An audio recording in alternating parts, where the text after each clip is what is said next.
Hey, what's going on YouTube? Welcome back to Upstate Speedtests. It is a sweltering hot day here in the southern tier. I don't know if you can see the sweat dripping down my cheeks, but man, is it hot. Anyway, we're here at Lord's Hospital site again. We got AT&T and Verizon up on top of the hospital. And what I thought we would do today, I got my 2021 MacBook Pro with the M1 Max here. And I thought it'd be fun to test the Hotspot feature on AT&T Business, Consumer, and on Verizon. Unfortunately, the plan I have on T-Mobile caps hotspot speed at like 0.2 or something ridiculous like that, so we're not even going to bother. So yeah, let's get started. We're going to test. We'll run the test for each provider that we're testing, and then we'll run the hotspot and see how they compare and contrast between each other. I thought it was a fun idea. Give the video a thumbs up. Please hit subscribe if you're not already. It's the best thing you can do to help my channel right now. And let's go.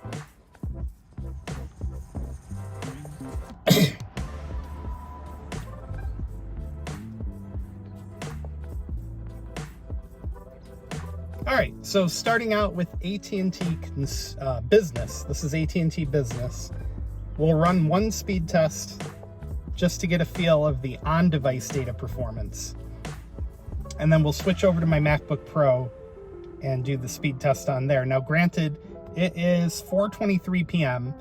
The hospital parking lots are extremely busy, so there's probably a lot of traffic in the area.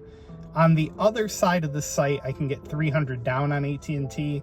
On this site, seems to be a little bit more congested. So these results will probably be a little more interesting, because right now on the business side, the ping time is running a little high too. So I'm getting the impression there's a lot of traffic on the site, although the upload speed is very good.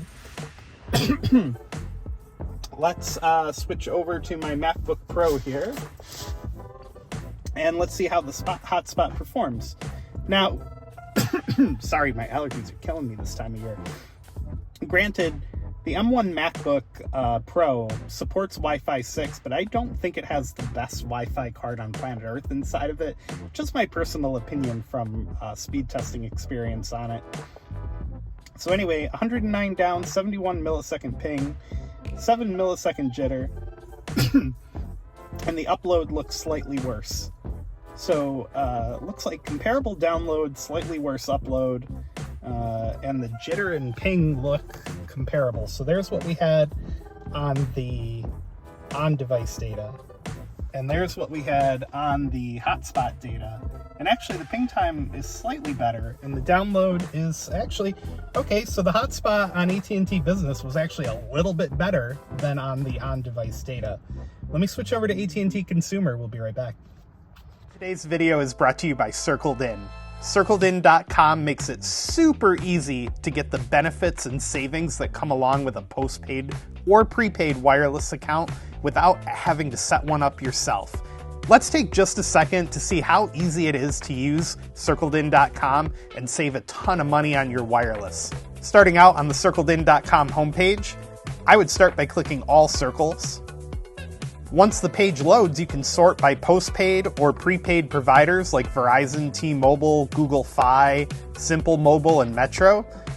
If you see a plan that piques your interest or you feel fits you best, you can click Join Circle, read through more details about the plan, and if you decide to go for it, you can click Reserve. Circled In also now supports streaming services like Netflix, Disney, Hulu, HBO Max, and more. CircledIn.com, check them out today. Thank you again for supporting the channel.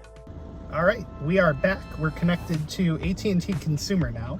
I had to get the car's air conditioning going because, well, I am dying.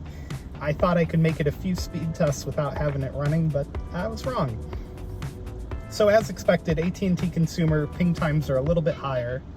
The download speed is approaching what it was on Business. The loaded ping times are just okay. Actually, they're pretty good. Jitter's at 8. So slightly lower download speed on AT&T Consumer. Slightly higher ping time. And the upload's finishing pretty much the same. Let's switch over to the MacBook Pro now.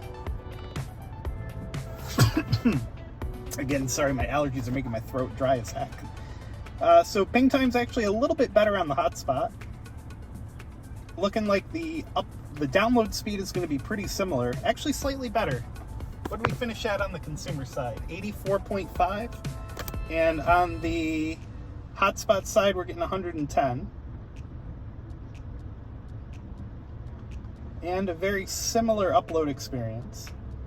So all in all, it looks like so far the main difference in terms of hotspot performance between AT&T Consumer and Business is still the ping times. The download, weirdly, is performing a little bit better on the hotspot. Maybe it just, I don't know. I don't know why it's doing that, but it's interesting to see nonetheless. Let me switch over to Verizon and we'll be right back.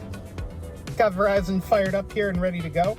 So we're connected to the Lourdes Hospital site on the south side of Binghamton, and as you guys know if you watch the channel, this is the site that pulls a little bit over 2 gigabits per second depending on where you're standing. And for some reason today the performance is just not with it, getting a little over 400 down. And again, usually this site pulls gig plus no problem.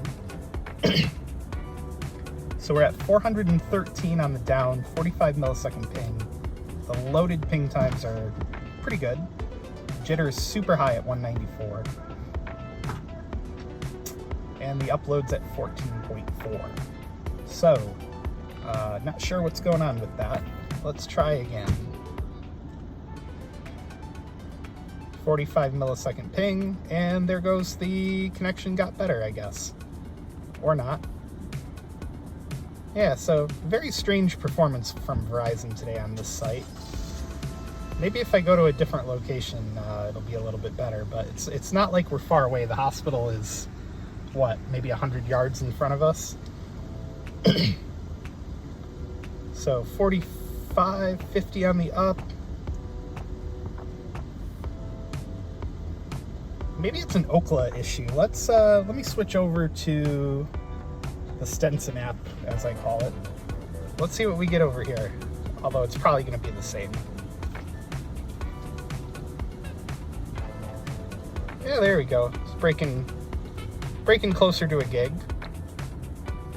959 on the down, 35 millisecond ping. I've often wondered if the Speedtest app itself is sometimes congested. So there you go. There's the results from Stenson's app. Let's go over to the MacBook Pro and see what our hotspot speeds look like.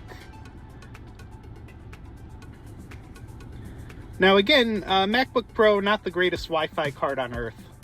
It leaves a lot of performance to be desired. Even on my home fiber connection that's a gig symmetrical. But it looks like similar performance to the first couple tests we ran. 303 on the down, 33 millisecond ping, 5 millisecond jitter, and close to 50 on the up. Must be a shift change at the hospital. There's an awful lot of people leaving right now. Maybe that has something to do with the speed. Let's try a different server.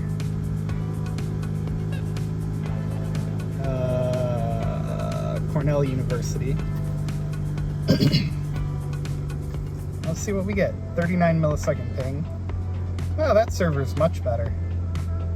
There's the 2 gigs I was talking about.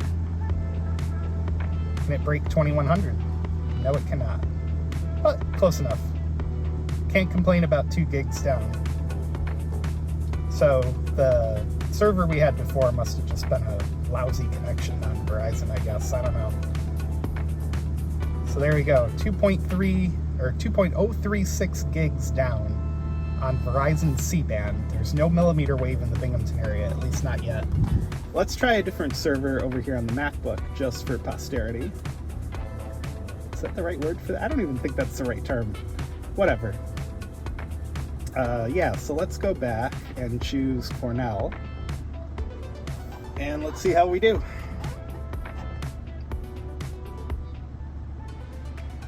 Yeah, okay, so clearly, again, MacBook, not the greatest Wi-Fi card on earth. But again, another thing you gotta remember is on-device data is always prioritized above the hotspot data on most providers, as far as I'm aware. Well, at least we got to see Verizon break 2 gigs on C-band again, so give the video a thumbs up for that alone. Anyway, thanks for watching, guys. We'll see you in the next one. Thanks a lot.